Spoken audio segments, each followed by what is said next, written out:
నమస్కారం సిక్కోలు హృదయ స్పందన న్యూస్ కు స్వాగతం. నేను మీ వెంకట సత్యం. ఈ రోజు వార్తా విశేషాలు ఇలా ఉన్నాయి. వచ్చిన అర్జీలపై చర్యలు తీసుకోవాలని జిల్లా కలెక్టర్ స్వప్న దినకర్ పొన్కర్, జడ్పీ సీఈఓ, విభిన్న ప్రతిభావంతుల ఇన్ఛార్జ్ సహాయ సంచాలకులు ఎల్ఎన్వి శ్రీధర్ రాజాలను ఆదేశించారు. శుక్రవారం జిల్లా పరిషత్ సమావేశ మందిరంలో నిర్వహించిన స్వాభిమాన్ దివ్యాంగుల ప్రత్యేక గ్రీవెన్స్ ను ఆయనతో పాటు జాయింట్ కలెక్టర్ ఫర్మాన్ అహ్మద్ ఖాన్ లో అర్జీలను స్వీకరించారు. ఈ సందర్భంగా ఆయన మాట్లాడుతూ గతంలో వచ్చిన అర్జీలపై తీసుకున్న చర్యలు తెలియచేయాలని అన్నారు. బ్యాటరీ సైకిల్ కోసం సదరం సర్టిఫికేట్, పింఛన్లు, హౌసింగ్, ఉపాధి, వినికిడి మిషన్లపై 17 అర్జీలను స్వీకరించారు.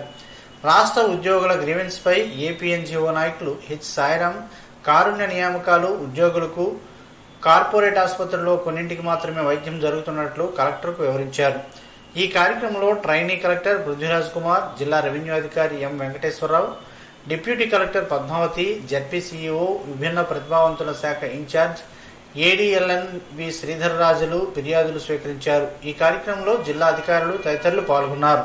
ప్రజలే నా బలం బలగమని, తాను అందరి వాడినని శ్రీకాకుళం నియోజకవర్గ శాసనసభ్యులు గొండు శంకర్ అన్నారు. సుపరిపాలనలో తొలి అడుగులో భాగంగా నగరంలో దమ్మల వీధి, గుడి వీధి, చంపాగల్ల వీధి, ఎచ్చిర్ల వీధి, కస్బా వీధులలో ఆయన స్థానిక నాయకులతో కలిసి పర్యటించి ప్రతి ఇంటికి వెళ్లి కూటమి ప్రభుత్వం అందజేస్తున్న సంక్షేమ పథకాలు ప్రాముఖ్యతను వివరిస్తూ తల్లికి వందనం నిధులు అందాయో లేదో అడిగి తెలుసుకున్నారు. అనంతరం ఆయన మాట్లాడుతూ తనను అభిమానించే ప్రజలు, కార్యకర్తల కోసం నిర్విరామంగా పనిచేస్తానని, నన్ను నమ్మి ఎమ్మెల్యే స్థానంలో నిలబెట్టిన ప్రజలకు సమాధానం ఇవ్వాల్సిన అవసరం ఉందని అన్నారు. ప్రతి కార్యకర్తకు, ప్రజలకు వారు వీరు అనే తేడా లేకుండా, పార్టీలతో సంబంధం లేకుండా అందరికీ అందుబాటులో ఉంటూ సమస్య పరిష్కారాన్ని సుగమనం చేస్తామని అన్నారు. శ్రీకాకుళం ప్రజలంతా నా కుటుంబ సభ్యులే అనే విషయాన్ని మర్చిపోవద్దని, నేను మీ కుటుంబంలో ఒకరినని, కూటమి ప్రభుత్వం అందరి ప్రభుత్వమని, ఎక్కడ కష్టం ఉంటే అక్కడ నేనుంటానని హామీ ఇచ్చారు. సుపరిపాలనలో తొలి అడుగు ఒక మంచి ఆలోచనతో రాష్ట్ర ముఖ్యమంత్రి చంద్రబాబు నాయుడు, రాష్ట్ర ప్రధాన కార్యదర్శి మంత్రి లోకేష్ బాబు ఆచారగమనం చేశారని, నేరుగా ప్రజల వద్దకే వెళ్లి సమస్యలను తెలుసుకుని కొన్ని సమస్యలను సత్వరమే పరిష్కరించగలుగుతున్నామని అన్నారు. సుపరిపాలన ఒక్క టీడీపీతోనే సాధ్యమని, కూటమి ప్రభుత్వం ఏడాది కాలంలో చేసిన అభివృద్ధే ఇందుకు నిదర్శనమని అన్నారు. ఈ కార్యక్రమంలో శ్రీకాకుళం నగర అధ్యక్ష బృందం, వార్డు ఇన్ఛార్జీలు, టీడీపీ మహిళా నాయకులు, కార్యకర్తలు, స్థానిక ప్రజలు పాల్గొన్నారు. సుపరిపాలనలో తొలి విడత కార్యక్రమం ఎన్డీఏ కూటమి ప్రభుత్వం ఏర్పాటైన తర్వాత సంవత్సర కాలం పూర్తి చేసుకున్న సందర్భంగా గౌరవ తెలుగుదేశం పార్టీ జాతీయ అధ్యక్షులు నారా చంద్రబాబు నాయుడు గారు, అలాగే తెలుగుదేశం పార్టీ జాతీయ ప్రధాన కార్యదర్శి మానవ వనరుల శాఖ మంత్రులు లోకేష్ అన్న గారి ఆదేశాల మేరకు ఇంటింటికి తెలుగుదేశం పార్టీ కార్యక్రమాన్ని ప్రారంభించాం. దాంట్లో భాగంగా ఈరోజు గుడి వీధి, అలాగే దమ్మల వీధి, ఇది హెచ్చర్ల వీధి, చంపాగాల వీధి, సొరంగడాల వీధి, ఈ ప్రాంతంలో ఈరోజు ఇంటింటికి కార్యక్రమం చేపట్టి ప్రజలకి సంక్షేమ పథకాలు ప్రభుత్వం ఇస్తున్నవి అందుతున్నాయా లేదా, అలాగే ఇక్కడ మౌలిక వసతులు సరిగా ఉన్నాయా లేదా దానిపైన మేము పూర్తిగా సర్వే చేసి మై టీడీపీ యాప్ ద్వారా ఎవరికైనా ఇబ్బంది ఉంటే అది అప్లోడ్ చేస్తున్నాం. ఇక్కడ సమస్యలను వెంటనే నియరెస్ట్ సచివాలయం కూడా మేము చెప్పి అవి ఇమీడియట్గా రెక్టిఫై చేయమని కూడా కొన్ని చెప్పాం. అలాగే కమిషనర్ దృష్టికి కూడా ఇక్కడ మౌలిక వసతులపైన దృష్టికి తీసుకెళ్లాం. వీటన్నిటిపైన ప్రత్యేకమైన శ్రద్ధ పెట్టి తప్పకుండా మేము ఇవన్నీ ప్రజలకి ఇబ్బంది లేకుండా క్లియర్ చేస్తాం. అలాగే ఎస్పెషల్లీ గుడి వీధిలో ఎక్కువ మందికి రేషన్ కార్డ్స్ తీసేయడం, అలాగే పెన్షన్లు తీసేయడం ఇలాంటివి జరిగింది. దీనిపైన కూడా మళ్లీ శ్రద్ధ పెట్టి ఆ రెక్టిఫికేషన్ అంతా చేస్తామని ఈ సందర్భంగా తెలియజేసుకుంటాం. ప్రస్తుత సమాజంలో విలువలతో కూడిన జర్నలిజం అవసరమని జర్నలిస్ట్ అసోసియేషన్ ఆఫ్ ఆంధ్రప్రదేశ్ రాష్ట్ర అధ్యక్షులు రవీంద్రబాబు అన్నారు.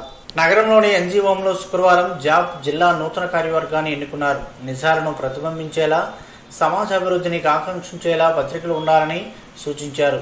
జర్నలిస్టులపై విమర్శలు రావడం సహజమని, ఆత్మ విమర్శ చేసుకోవాలని అన్నారు. రాష్ట్ర ఉపాధ్యక్షులు సత్యనారాయణ మాట్లాడుతూ జాబ్ సేవలు కొనసాగాలని, శ్రీకాకుళం జిల్లా జాబ్ సేవలు మరింతగా విస్తృతం చేయాలని ఆకాంక్షించారు.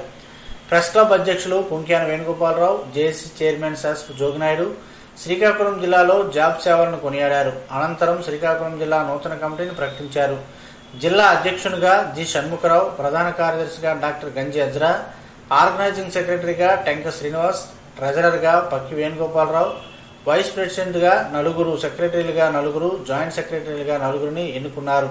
కలెక్టరేట్ దరిలోని శ్రీ సంతోషమాత ఆలయంలో అమ్మవారికి ఆషాఢ మాసం ఆఖరి శుక్రవారం తెల్లవారుజామున సుప్రభాత సేవ, క్షీరాభిషేకం సేవ, విశేష పుష్పలాంకరణ, శ్రీ సూక్తం విధానముగా షోడోపచార సహిత సహస్రనామార్చనను ఆలయ ప్రధాన అర్చకులు కిరణ్ కుమార్ శర్మ నిర్వహించారు. కుంకుమ పూజ, అమ్మవారి జపం, అష్టోత్తర శతనామార్చన, కుంకుమ పూజ, శ్రీదేవి ఖడ్గమాలతో కుంకుమ పూజ, ప్రత్యేక పూజలు, అర్చనలు, లలిత సహస్రనామ పారాయణం, విశేష అర్చనలు, నీరాజనం, మంత్రపుష్పం, మహా ఆరతి, వేద ఆశీర్వచనాలు ఆలయ ప్రధాన అర్చకుల ఆధ్వర్యంలో వైభవంగా జరిగాయి. సుదూర ప్రాంతాల నుండి భక్తులు అధిక సంఖ్యలో ప్రత్యేక పూజలు, అర్చనలు, కుంకుమ పూజలు జరిపించుకొని అమ్మవారిని దర్శించుకున్నారు. అమ్మ దయ ఉంటే అన్నీ ఉన్నట్లేనని ఆలయ ప్రధాన అర్చకులు తెలిపారు. బహుళ అష్టమి సందర్భంగా జొన్నలపాడులోని శ్రీ బృందావనంలో శ్రీకృష్ణునికి నిర్వాహకులు ప్రత్యేక పూజలు నిర్వహించారు. ఈ సందర్భంగా నిర్వహించిన సత్సంగ్ కార్యక్రమంలో ముఖ్య అతిథి తాళాభత్తుల శ్రీనివాస్ ఈశ్వర బృందంచే అనేక భక్తి గీతాలను ఆలపించారు. ఈ కార్యక్రమంలో గ్రామ పెద్దలు, ప్రజలు పాల్గొని స్వామివారి తీర్థప్రసాదాలను స్వీకరించినట్లు నిర్వాహకులు చౌదరి దుర్గారావు, శ్రీనివాసరావులు తెలిపారు. రాష్ట్ర ప్రభుత్వం మున్సిపల్ కార్మికుల సమస్యలు పరిష్కరించే వరకు సమ్మె కొనసాగుతుందని సిఐటియు జిల్లా ప్రధాన కార్యదర్శి పి తేజేశ్వరరావు ప్రభుత్వాన్ని హెచ్చరించారు. మున్సిపల్ కార్మికులు రాష్ట్ర వ్యాప్త సమ్మె పిలుపులో భాగంగా శుక్రవారం మున్సిపల్ కార్మికులు అందరూ సమ్మెలో పాల్గొని శ్రీకాకుళం నగరపాలక సంస్థ కార్యాలయం వద్ద ధర్నా నిర్వహించారు. కూటమి ప్రభుత్వం అధికారంలోకి వచ్చి ఏడాది గడిచినా ఇచ్చిన హామీలను అమలు చేయడంలో నిర్లక్ష్యం వహిస్తుందని విమర్శించారు. ఆప్కాస్లో ఉన్న మున్సిపల్ కార్మికులందరినీ పర్మనెంట్ చేయాలని, ఇంజనీరింగ్ కార్మికులు, పారిశుధ్య కార్మికులకు జీవో 36 ప్రకారం 26,000 రూపాయల వేతనాలు ఇవ్వాలని, కార్మికులందరికీ తల్లికి వందనం, ఫీజు రియంబర్స్మెంట్, రేషన్ కార్డులు తదితర సంక్షేమ పథకాలు అమలు చేయాలని, రిటైర్డ్ అయిన, చనిపోయిన కార్మికుల కుటుంబంలో ఒకరికి ఉద్యోగం ఇవ్వాలని, గత సమ్మెకాలపు హామీలు అమలు చేయాలని తదితర డిమాండ్లను ప్రభుత్వం పరిష్కరిస్తూ స్పష్టమైన జీవోలు ఇచ్చే వరకు సమ్మె కొనసాగించాలని కార్మికులకు పిలుపునిచ్చారు. ఈ కార్యక్రమంలో సిఐటియు నగర convener R Prakash Rao, AP municipal workers and employees federation జిల్లా ఉపాధ్యక్షులు తదితరులు పాల్గొన్నారు. ప్రతి సమస్యకు పరిష్కార మార్గాన్ని చూపిస్తారని శ్రీకాకుళం నియోజకవర్గ శాసనసభ్యులు గొండు శంకర్ భరోసా కల్పించారు. స్థానిక విశాఖ కాలనీ పార్టీ కార్యాలయంలో నిర్వహిస్తున్న ప్రజా దర్బార్కు ఊహించని వినతులు శుక్రవారం అందగా సమస్యలు ఎప్పటికప్పుడు పరిష్కారం చేస్తున్నారనే కథనంతో పార్టీ కార్యాలయంలో ఇసుకు వేస్తే రాలినంతగా జనంతో కిక్కిరిసిపోయింది. శ్రీకాకుళం అర్బన్, రూరల్, గారా ప్రజలు నేరుగా వచ్చి తమ సమస్యలను విన్నవించుకున్నారు. ఈ సందర్భంగా ఎమ్మెల్యే మాట్లాడుతూ ప్రజల సమస్యలు తమ దృష్టికి తీసుకువస్తే సంబంధిత అధికారులతో సంప్రదించి సమస్య పరిష్కరించే దిశగా ప్రయత్నాలు చేస్తామని, ప్రజలు ఈ అవకాశాన్ని సద్వినియోగం చేసుకోవాలని తెలిపారు. కూటమి ప్రభుత్వం ప్రజా సమస్యలకే పెద్దపీట వేస్తుందని, ఎవరికి ఏ సమస్య వచ్చినా నిరభ్యంతరంగా వారి సమస్యలను తెలియజేయాలని అన్నారు. ఈ కార్యక్రమంలో శ్రీకాకుళం రూరల్, గారా, కళింగపట్నం పరిసర గ్రామ ప్రజలు, టీడీపీ నగర నాయకులు, మహిళా నాయకులు, కార్యకర్తలు, క్లస్టర్ ఇన్ఛార్జీలు తదితరులు పాల్గొన్నారు. నగరంలోని ఓ ప్రైవేట్ ఫంక్షన్ హాల్లో శ్రీకృష్ణ జన్మాష్టమి సందర్భంగా ఇంటర్ స్కూల్ చిల్డ్రన్ కాంపిటీషన్లు ఇస్కాన్ మందిర నిర్వాహకుల ఆధ్వర్యంలో జరుగుతున్నాయి.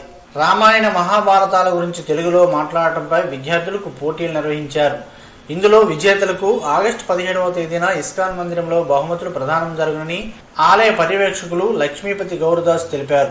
రాష్ట్రంలో కూటమి ప్రభుత్వ హయాంలో ఉత్తరాంధ్రకు మహర్దశ పట్టిందని తెలుగుదేశం పార్టీ నాయకులు, విశ్రాంత తహసీల్దార్, విజయనగరం జిల్లా కాళింగ సంఘం అధ్యక్షులు పేడాడి జనార్దన్ రావు అన్నారు. శుక్రవారం శ్రీహరిపురంలో ఆయన స్వగృహంలో ఏర్పాటు చేసిన మీడియా సమావేశంలో మాట్లాడుతూ ఏడాది కాలంలోనే ఈ ప్రాంతంలో అభివృద్ధి పనులు ఊపందుకున్నాయని అన్నారు. గతంలో ఈ ప్రాంతానికి చెందిన కంబంపాటి హరిబాబును గవర్నర్గా నియమించగా ఇప్పుడు అశోక్ గజపతిరాజును గోవా గవర్నర్గా నియమించడం వెనుక ఈ ప్రాంతానికి కూటమి నేతలు ఇస్తున్న ప్రాధాన్యతను గుర్తించాలని అన్నారు. వచ్చే ఏడాదిలో ప్రపంచంలో ప్రాధాన్యత సంతరించుకున్న భోగాపురం అల్లూరి సీతారామరాజు ఎయిర్పోర్ట్ ప్రారంభం కానుందని, దీనితో ఉత్తరాంధ్ర ముఖచిత్రమే మారిపోతుందని అన్నారు. ఇప్పటికే విశాఖ స్టీల్ ప్లాంట్కు 11,400 కోట్ల రూపాయల ప్యాకేజీతో 3 బ్లాస్ట్ ఫర్నేషన్లు పనిచేసేలా కేంద్రాన్ని ఒప్పించి సీఎం చంద్రబాబు నిధులు విడుదల చేయించారని జనార్దన్ రావు తెలిపారు. నియోజకవర్గంలో ఎంతో మందికి ముఖ్యమంత్రి సహాయ నిధి నుంచి ₹1 కోట్ల వరకు ఆర్థిక సాయం మంజూరు చేయించి స్థానిక ఎమ్మెల్యే ఆదుకున్నారని ఆయన వివరించారు. ఇది నిజంగా రవికుమార్ గొప్పతనమేనని అన్నారు. ఈ సమావేశంలో కోన అప్పలనాయుడు, సనపల రమణారావు తదితరులు ఉన్నారు. కుంకుడుకాయతో పలు ఆరోగ్య ప్రయోజనాలున్నాయని పలువురు ఆరోగ్య నిపుణులు చెబుతున్నారు. ఆ వివరాలేంటో ఈ రోజు ప్రసారమయ్యే ఆరోగ్యమే మహాభాగ్యంలో తెలుసుకుందాం.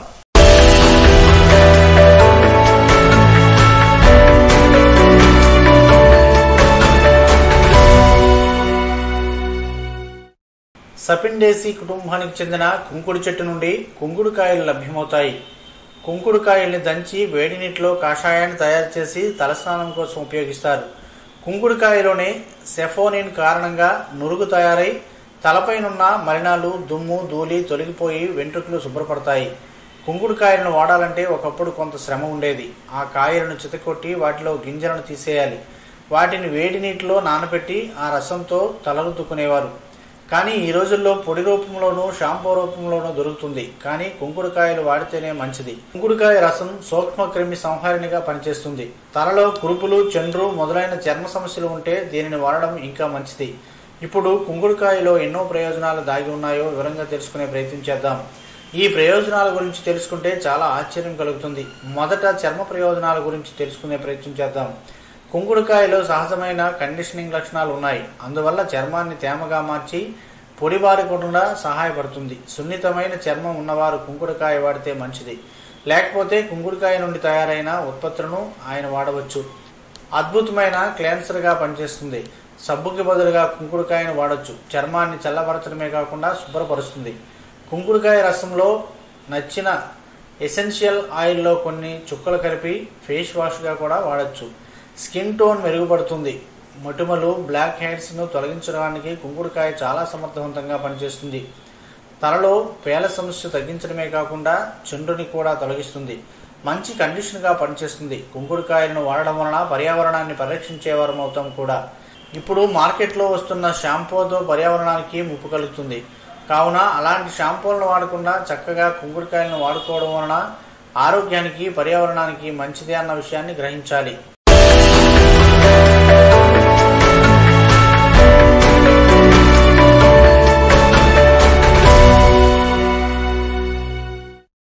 ఈ రోజు వార్తల్లో ఒక మంచి మాటను విందాం, ఆచరిద్దాం. సమాజ శ్రేయస్సును కాంక్షిస్తున్న మహనీయుల మాటల్లో నుంచి ఈరోజు. జీవనం, గమనం, గమ్యం.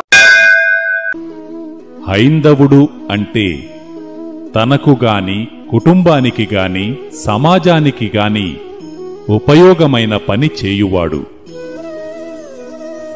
తనకు, కుటుంబానికి, సమాజమునకు, లోకానికి నష్టం చెయ్యనివాడు. తెలివి కంటే మౌనంగా ఉండడం ప్రకృతి సిద్ధం.